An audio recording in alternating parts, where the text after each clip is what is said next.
Assalamualaikum warahmatullahi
Kalian tahu nggak sih, apa bedanya pemerintah dengan pemerintahan?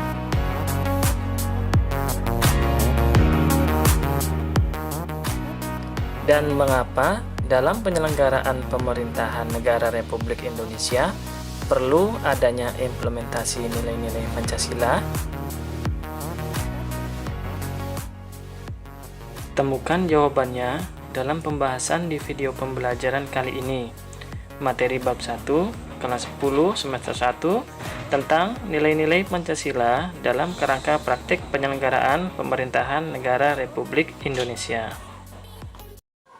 Adapun tujuan pembelajaran yang hendak dicapai setelah menyaksikan tayangan video pembelajaran ini, diharapkan peserta didik mampu mengidentifikasi pembagian kekuasaan dalam pemerintahan negara Republik Indonesia setelah amandemen, mampu mengklasifikasikan kedudukan dan fungsi Kementerian Negara Republik Indonesia dan lembaga pemerintahan non-kementerian, serta mampu menunjukkan contoh implementasi nilai-nilai Pancasila dalam penyelenggaraan pemerintahan negara Republik Indonesia. Pemerintah adalah penyelenggara pemerintahan negara atau pengelola kekuasaan negara untuk mencapai cita-cita dan tujuan negara. Sedangkan pemerintahan merupakan proses atau cara pemerintah dalam menjalankan wewenangnya di berbagai bidang. Jadi pemerintah merujuk kepada organ atau alat perlengkapan atau lembaga negara, sedangkan pemerintahan menunjuk pada bidang tugas atau fungsinya. Pemerintahan Negara Kesatuan Republik Indonesia sebagai pemegang kekuasaan negara terdiri atas dua tingkatan, yaitu pemerintahan pusat dan pemerintahan daerah. Kalian tahu nggak sih apa saja kekuasaan negara itu? Kekuasaan negara adalah kewenangan negara untuk mengatur seluruh rakyatnya untuk mencapai keadilan dan kemakmuran serta keteraturan. Untuk mengetahui apa itu kekuasaan negara, mari kita lihat pendapat yang dikemukakan oleh para ahli. Yang pertama adalah John Locke. John Locke membagi kekuasaan menjadi tiga, yakni legislatif, eksekutif, dan federatif. Sedangkan menurut Montesquieu, yang dikenal dengan trias politiknya, membagi kekuasaan menjadi kekuasaan legislatif, eksekutif, dan yudikatif. Kekuasaan legislatif adalah kekuasaan membentuk undang-undang. Kekuasaan eksekutif adalah kekuasaan melaksanakan undang-undang. Kekuasaan yudikatif adalah kekuasaan menyelenggarakan peradilan guna menegakkan hukum dan keadilan. Sedangkan kekuasaan federatif adalah kekuasaan melaksanakan hubungan luar negeri. Nah, yang membedakan kekuasaan negara antara pendapat dari John Locke dan Montesquieu terletak pada kekuasaan federatif. Pendapat yang dikemukakan oleh Montesquieu merupakan penyempurnaan dari pendapat John Locke, di mana kekuasaan federatif oleh Montesquieu dimasukkan ke dalam kekuasaan eksekutif.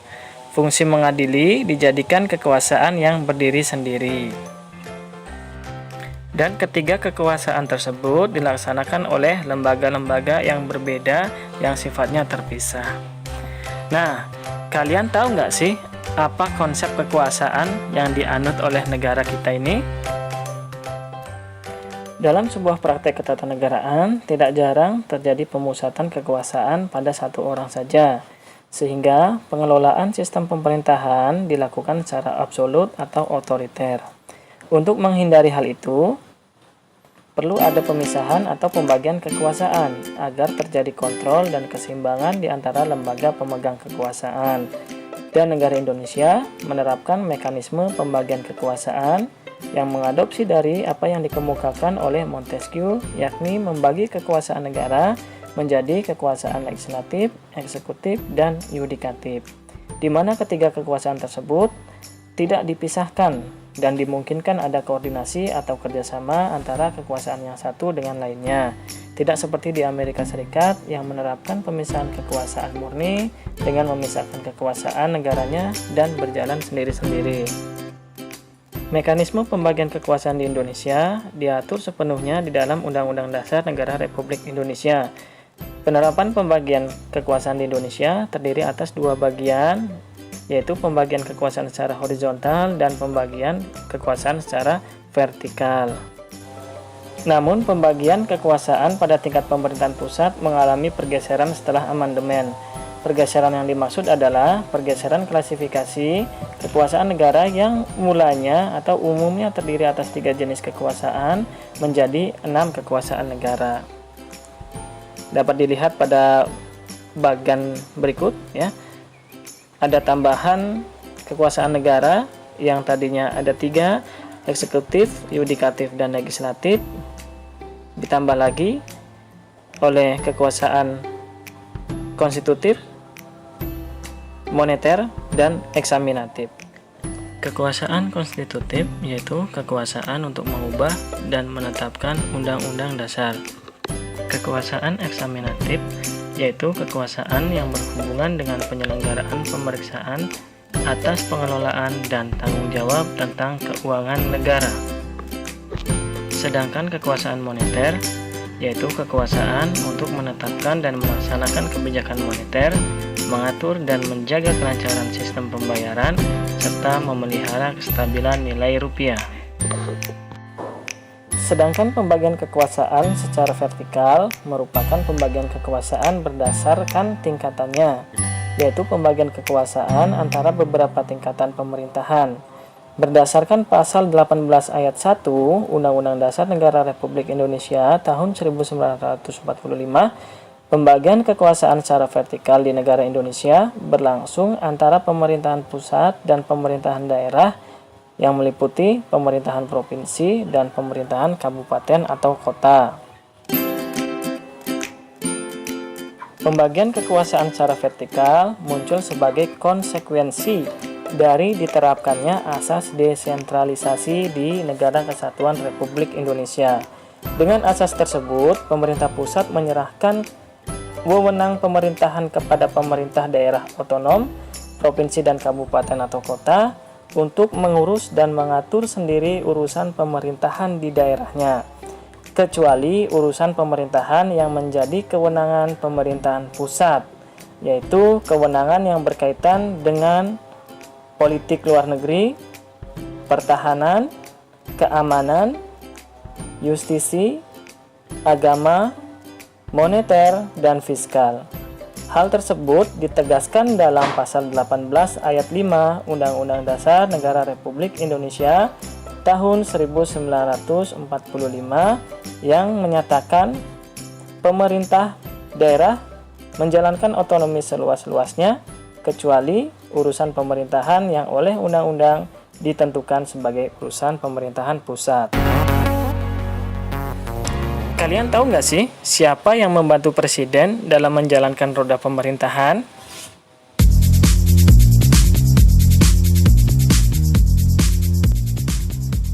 Pastinya kalian sudah tahu dong siapa yang membantu presiden dalam menjalankan roda pemerintahan di negara Republik Indonesia ini. Kalian masih ingat kan sistem pemerintahan yang diterapkan di Indonesia saat ini?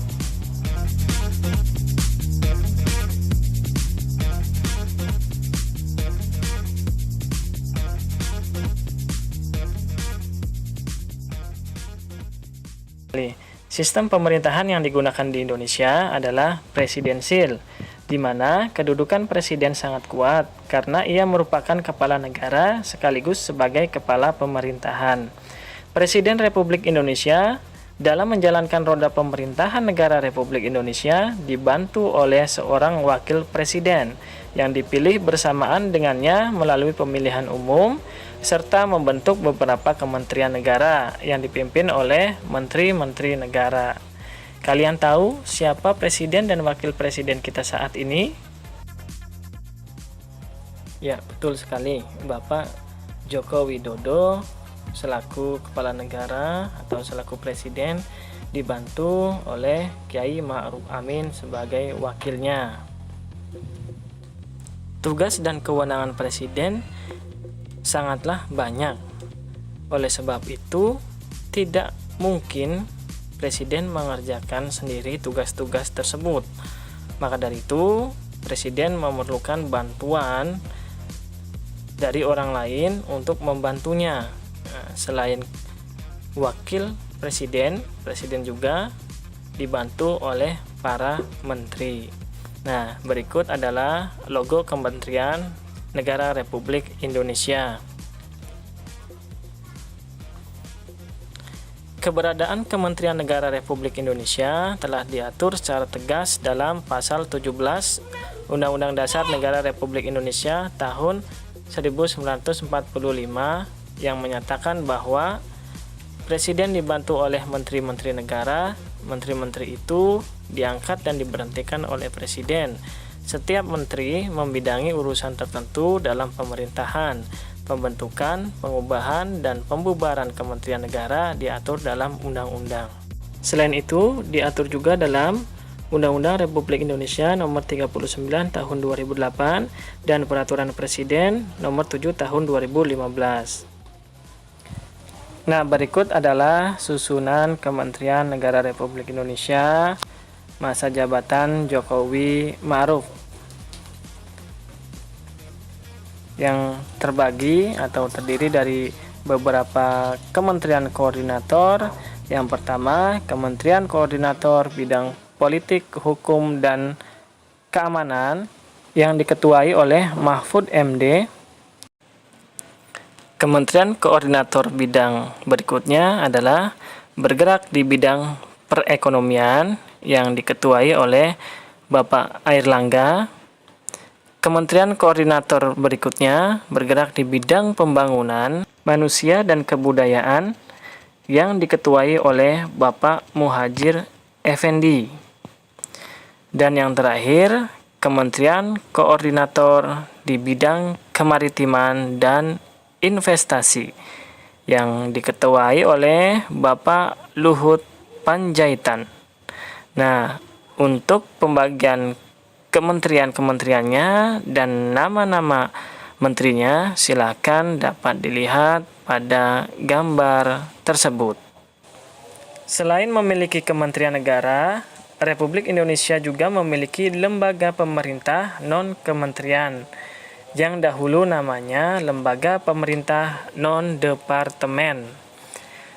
Lembaga pemerintah non-kementerian merupakan lembaga negara yang dibentuk untuk membantu presiden dalam melaksanakan tugas pemerintahan tertentu. Lembaga pemerintah non-kementerian berada di bawah presiden dan bertanggung jawab langsung kepada presiden melalui menteri atau pejabat setingkat menteri yang terkait. Keberadaan LPNK diatur oleh Peraturan Presiden Republik Indonesia, yaitu Keputusan Presiden Republik Indonesia Nomor 103 Tahun 2001 tentang kedudukan, tugas, fungsi, kewenangan, susunan organisasi, dan tata kerja lembaga pemerintah non-departemen. Nah, kalian tahu nggak sih mengapa nilai-nilai Pancasila perlu diaktualisasikan dalam penyelenggaraan pemerintahan negara Indonesia? Nilai-nilai Pancasila harus dipandang sebagai satu kesatuan utuh di setiap praktik penyelenggaraan pemerintahan yang mengandung makna bahwa ada sumber-sumber spiritual yang harus dipertimbangkan dalam memberikan pelayanan kepada masyarakat agar tidak terjadi perlakuan yang sewenang-wenang dan diskriminatif, dan dijadikan sebagai pemandu agar tidak melakukan aktivitas-aktivitas yang menyimpang.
Wakil Presiden, Ketua DPR, DPD, MPR, dan Menteri Pendidikan saat ini.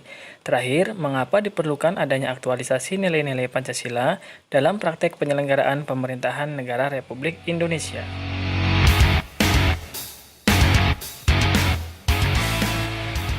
Terima kasih, sampai bertemu kembali di video pembelajaran pendidikan Pancasila dan kewarganegaraan pada bab berikutnya. Wassalamualaikum warahmatullahi wabarakatuh.